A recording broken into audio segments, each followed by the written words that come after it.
लड़का का पिता, लड़के के पिता ने शादी करी अपने लड़के की, छोरा की शादी। मेरी बहू आ जाएगी, मेरा बूढ़े ससुर का ख्याल रखेगी, मेरे बेटे की पत्नी बनकर के मेरे बेटे का ख्याल रखेगी, मेरी पत्नी का मतलब अपनी सास का ख्याल रखेगी, बड़ा खाना पीना देगी, बढ़िया बना बना के खिलाएगी, पढ़ी लिखी लाऊंगी तो बढ़िया डोसा भी खिलाएगी और बहुत बढ़िया बढ़िया खिलाती रहेगी। लेकिन क्या पता था बूढ़े बाप को कि वो आएगी तो अपने नखरे दिखाएगी।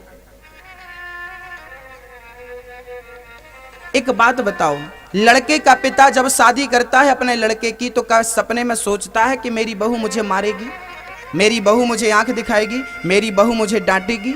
कभी नहीं सोचता। कोई पिता कभी ये नहीं सोचता कि मेरे बेटे की पत्नी मुझे कभी आंख दिखाएगी, नहीं सोचता। लेकिन ऐसा होता है कि नहीं? मतलब जिस लिए बहू लाए, बहू जिस लिए आई, बहू ने वो नहीं किया। छोरा को लेके चली गई पूना में, वहीं रहूंगी, यहां बुढ़ा बुढ़ी के साथ नहीं रहूंगी। मतलब जिस उद्देश्य से बहू आई, जिस उद्देश्य की पूर्ति के लिए बहू आई, वो उद्देश्य पूरा हुआ। जैसे बहू जिस उद्देश्य से आई थी, पिता ने जिस उद्देश्य से बहू लाई, वो उद्देश्य पूरा नहीं हुआ। ऐसे ये इस मनुष्य का शरीर जिस उद्देश्य से मिला है, क्या वो उद्देश्य पूरा हुआ आपका? इस मनुष्य का चोला पाने का उद्देश्य क्या था, पहले ये समझो। क्या हेतु था, क्यों मनुष्य बनाया ईश्वर ने हमें, क्यों बनाया? कल्पना करो, सोचो और सुधारो। क्या निंदा चुगली करने के लिए भगवान ने इतना बढ़िया शरीर दिया है? क्या लोगों का गला दबाने, लोगों का आंसू बहाने के लिए ये भगवान ने शरीर दिया है? ना। एक बार क्या था, एक बाउंड्री के अंदर 25-30 अंधे थे। अंधे, उस बाउंड्री से बाहर जाने का मात्र एक ही दरवाजा था। अब अंधों को बाहर जाना था तो अंधों ने क्या किया, बोले एक अंधे ने बाउंड्री पकड़ ली और बाउंड्री पकड़ के चलने लगा। चलता चलता चलता चलता एक ने दीवार पकड़ ली और बाकी लोगों ने उसको पकड़ लिया, चैन बना ली एक दूसरे को पकड़ के। एक ने दीवार पकड़ा, चलता चलता अंधा जब दीवार के पास पहुंचा ना, उसी समय उसके सर में खुजली भई, खुजली भई और चलता भी गया। और जब चलता गया तो दरवाजा निकल गया। फिर चक्कर, फिर पूरा चक्कर लगा के फिर आया और दरवाजे के पास पहुंचा तो अब पांव में खुजली होने लगी। पांव खुजलाया, दरवाजा निकल गया। फिर पूरा चक्कर, फिर वहां पहुंचा तो गप्पों में इतना मस्त हो गया, दरवाजा कब निकल गया पता नहीं। कभी कभी आप बातों में इतने मस्त हो जाते हो कि आपका घर ही पीछे छूट जाता है। दरवाजा निकल गया, बार बार गोल गोल चक्कर लगा रहे हैं शुरू से। वो अंधे और कोई नहीं, हम ही वो अंधे हैं। इस मनुष्य का तन पा करके एक ही दरवाजा है मोक्ष का, मुक्ति का।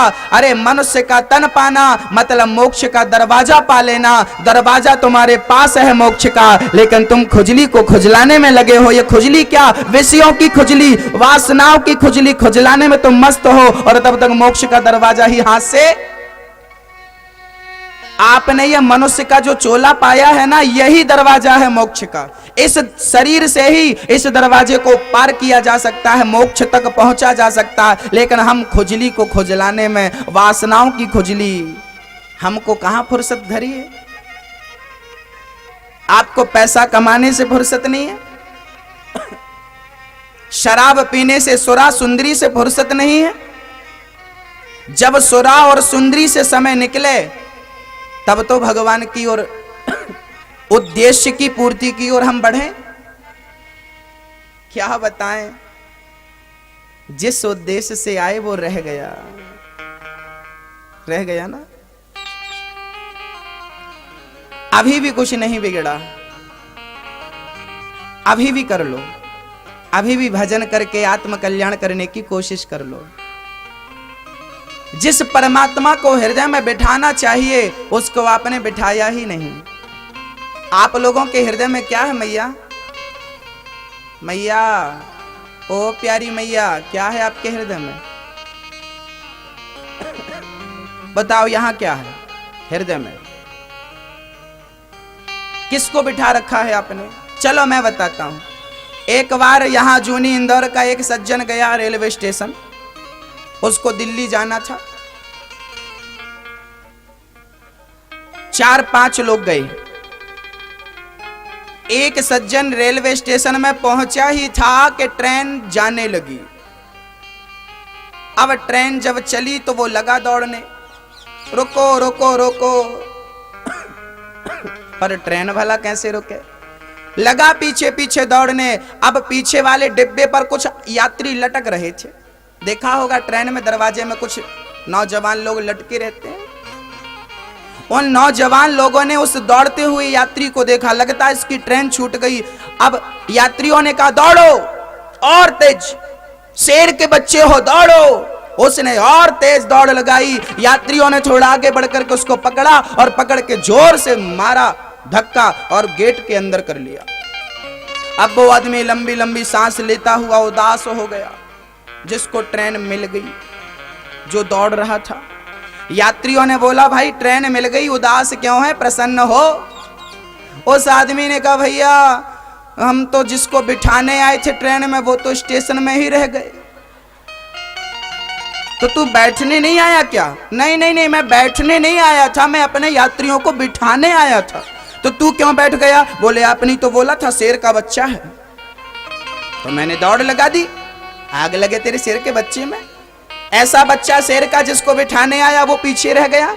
यही दुर्दशा हमारी है। जिस परमात्मा को जिंदगी की गाड़ी में बिठाना चाहिए था वो परमात्मा तो पीछे ही रह गया। हम स्वयं अभिमान को बिठाकर, अपने आप को बिठाकर, और हमने यात्रा प्रारंभ कर दी। हमने यात्रा प्रारंभ कर दी। जिंदगी की गाड़ी में किसे बिठाना था? किसे? अभिमान को। भगवान को बिठाना, पर भगवान तो पीछे वाले स्टेशन में ही रह गए।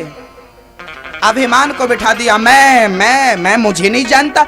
आजकल किसी को धक्का लग जाए ना तो उसे गुस्सा, ए मुझे जानता नहीं, धक्का मारता। कितना अभिमान लेकर इंसान चलता है साहब, क्या बताऊं। इतना बोझ कैसे उठाता होगा। इतना अभिमान लेके चलता, किसी ने धक्का मार दिया तो उसे गुस्सा आ जाता, मुझे धक्का, मुझे जानता नहीं, मैं कौन हूं। कभी कभी तो टोल टैक्स पर 10 रुपया के पीछे नेताजी गाड़ी से उतर के अपना वो दिखाने लगते हैं, रुतबा, जानता नहीं मैं कौन हूं। 10 रुपए दे देना भाई, क्यों झगड़ा कर रहा है। झगड़ा करने में तेरी जो ऊर्जा है ना वो 100 रुपए की वेस्ट हो रही है। ऊर्जा तेरी, शक्ति तेरी 100 रुपए की वेस्ट हो रही है और 10 रुपए तू नहीं दे रहा है। कितना मूर्ख इंसान है आज का।